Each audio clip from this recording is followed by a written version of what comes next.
Hi, everybody, and welcome to Love Amplified. Day 21 of lockdown. This would have been the final day had it not been extended. And when all of this started 21 days ago, I made the commitment to post a video clip every single day for the 21 days. I set up that challenge for myself. I will continue making those videos for the next 2 weeks because I've extended the challenge. But I started thinking about why we challenge ourselves. I'm currently in another challenge where I'm on day 4 of a 10-day fast, beginning with fruit and then liquids and then water and then nothing. And I'm kind of asking myself, why do I put myself through these things?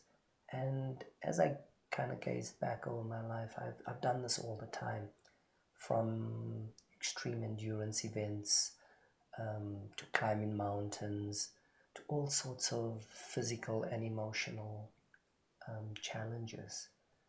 So I think in the beginning, a lot of the times I took on a challenge was simply to say that I could, to prove that I could do this.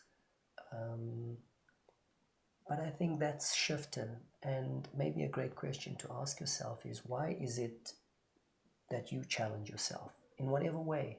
Do you actually challenge yourself? Because maybe there are people out there who are simply comfortable with being comfortable, because by design a challenge is meant to take you out of your comfort zone. And I know one of the things I talk about on some of the workshops that I run is that growth only happens when you are outside of your comfort zone. So maybe we challenge ourselves to grow, to evolve, to develop ourselves in some way or another. I think what it's come down to for me now is that a lot of the challenges I do is almost a sense of transcending me, transcending this human form, transcending myself on some level or another, reaching for something beyond this. Because a lot of the challenges I've begun undertaking recently are what could be called spiritual challenges, where I'm trying to transcend my mind, I'm trying to transcend this physical body and this physical realm in many ways.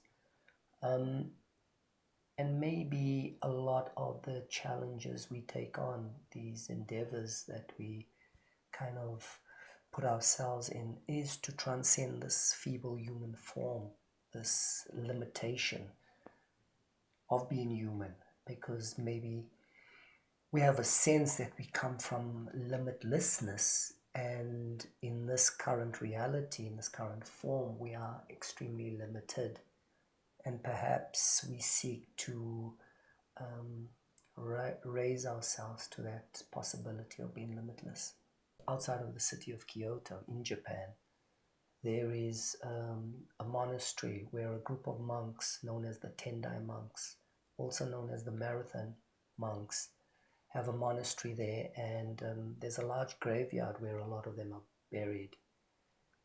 And when I read about them, it struck me to what level of challenge or commitment they will rise to achieve enlightenment, because this is ultimately what it is for them.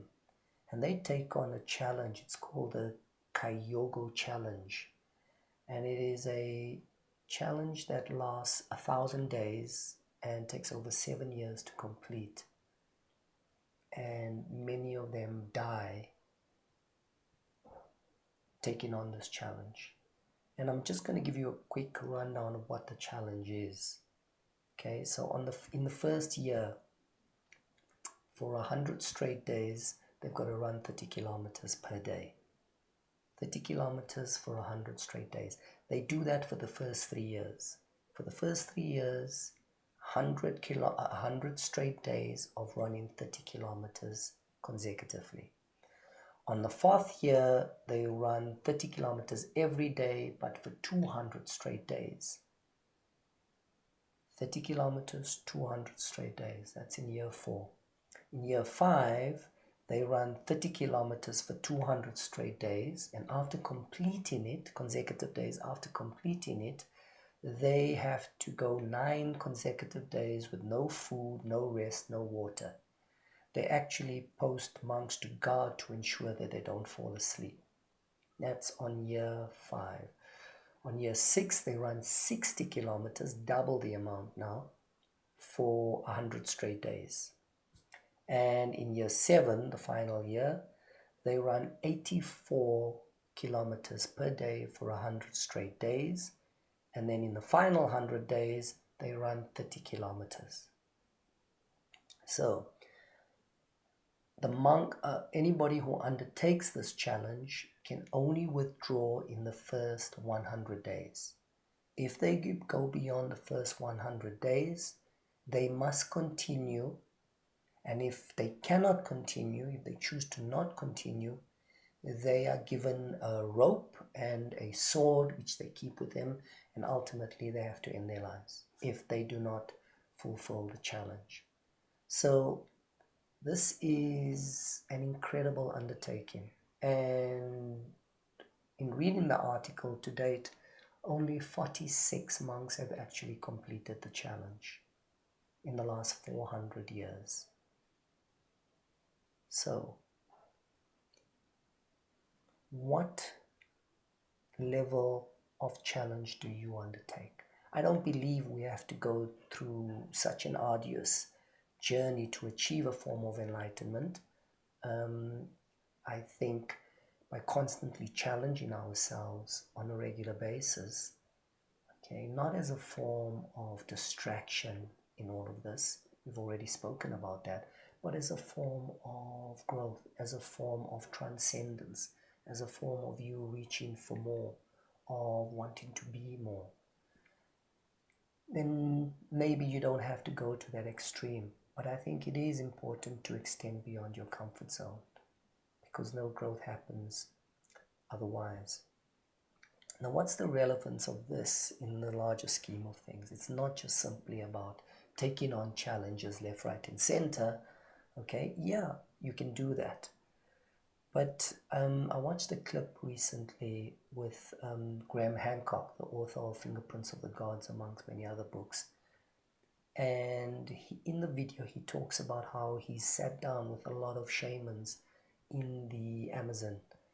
And in having conversations with them, he poses the question to them, what is the problem with the world?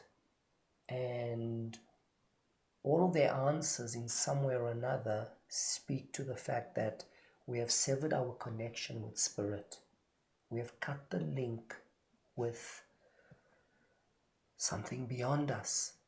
And until we are able to restore this link, this connection with spirit, we won't be able to move forward. This is what they invariably say.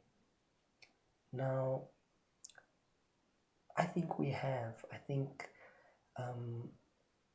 collectively we have severed our link to spirit, to something beyond us. And why I'm talking about this is I think that is our next challenge. That is what must be our next challenge, is how to restore this link, because our future depends on it.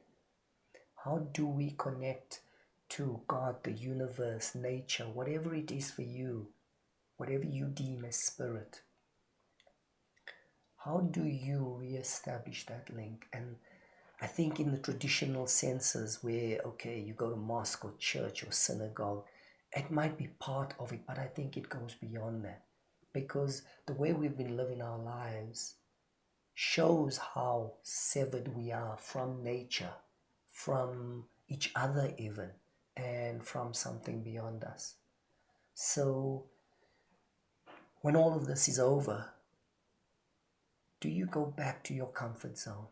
Or do you begin to challenge yourself to restore this link on an individual basis? Because none of us can affect the the macro level, okay? None of us have a direct input into all of it, but we can change on a micro level. And maybe this is our responsibility, to challenge ourselves, to not go back to how we've been. Because if we keep doing what we're doing, we're going to keep getting what we have been getting. And what we get in is not fulfilling, it is not satisfying to the majority of people out there. So the challenge perhaps beyond this is not to the extreme of the Tendai monks, but how do you take yourself to a new level? How do you restore your link, your connection to something beyond this realm, something beyond you, and in that way transcend yourself?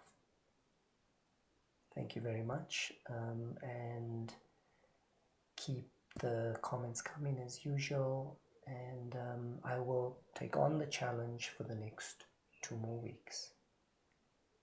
Take care.